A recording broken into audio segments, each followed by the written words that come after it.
First of all, thank you, ladies and gentlemen, and Steve, you in particular. I mean, it is a privilege to have been invited to make a short contribution from a personal perspective at the launch of this year's Global Peace Index and to join this distinguished panel at this presentation. Since its inception, the GPI has attracted an enviable cast of endorsers, including Ban Ki-moon, Jimmy Carter, and Archbishop Desmond Tutu, among, I think, many others. And I'm under no illusion that my endorsement adds significantly to that company, I have to say. Although I suppose it does arguably increase the number of Desmond by 100%. But anyway, but on a more serious note, throughout my time in government, including in the Ministry of Defence, when a substantial part of my effort was devoted to turning both Iraq and Afghanistan into substantially more peaceful, better governed and more stable societies, I was sadly unaware of the Global Peace Index. However, I was aware of a constant need to find metrics of improvement, to support our continued commitment in blood and treasure, as the military refer to it, in both theatres of conflict, as well as the imperative of such reliable objective metrics, to support the maintenance of public support for that commitment. And it's ironic from my perspective that it wasn't until I was out of government, and indeed not until a few months ago, that I was first introduced to the Global Peace Index, but like all converts, I am now a zealot. Even in the early years of the publication of this index, and we're now only in the 4th year, its value, in my view, is becoming apparent.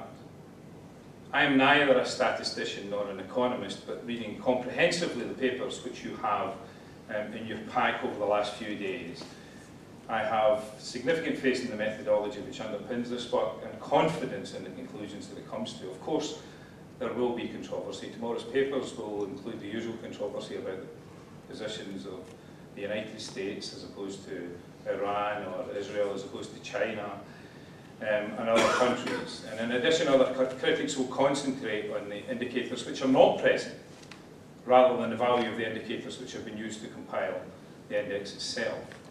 But Steve has always made clear, and I've read extensively of what he has said over these years, the principal limitation of the GPI lies in the absence of a comprehensive set of data to cover all of those internal and external indicators that, in a perfect world, we would wish to access in order to compile this index. But the real value of this index, in my view, to people like me, lies not in the league table, but in the comprehensive commentary and the analysis which lies in the documents that are published today, and which you have, and the other work that is done over the course of the year in further analysing that information. Instinctively, I have confidence in the value of this work for the very simple reason that if I think a country is peaceful, this analysis invariably shows that that perception is true. Now, that may not be the best academic reason, but unlike my prejudices, no matter how well informed I think they are, this analysis tells me most of the component elements of why that perception is correct, and that's very important.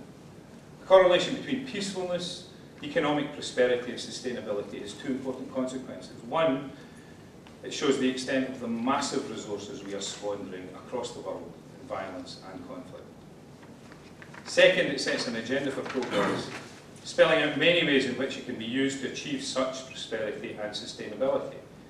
Government can use it to increase the peacefulness of their nations, how they can measure the performance of how they are doing to build a peaceful society.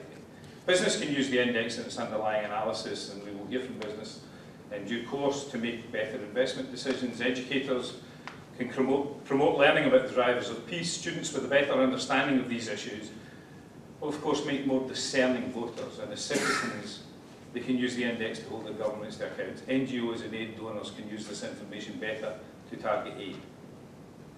Governments who want to convince investors or others that their countries are good places to invest in, or to live in, or to work in, can set about improving the factors that the index analyses.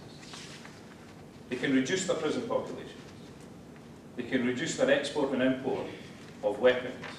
They can free up their press, to just name randomly chosen areas of analysis. We all know that these are good things to do, but we now have the evidence that they are partly the component of peacefulness. In my view, thanks to the perceptiveness of Steve, he told me he came to this idea of walking in the Democratic Republic of Congo, and my experience of doing exactly the same thing, looking for something to distract you from what was going on around about you, is always a good idea when you're in that country. But thanks to his perceptiveness and to his dedication to this project and his commitment and investment in it, the arguments which were once put in platitudes are now starkly stated in statistics, and that can only be a good thing. The debate about his index is now no longer about whether it's a good thing to do, but about how to do it, and that can only be a good thing. And in this area, which is notorious for the inexactitude of its methodology, I think that is a worthwhile achievement, and that's why I agreed to speak this evening, and that's what I want to say to you. Thank you very much.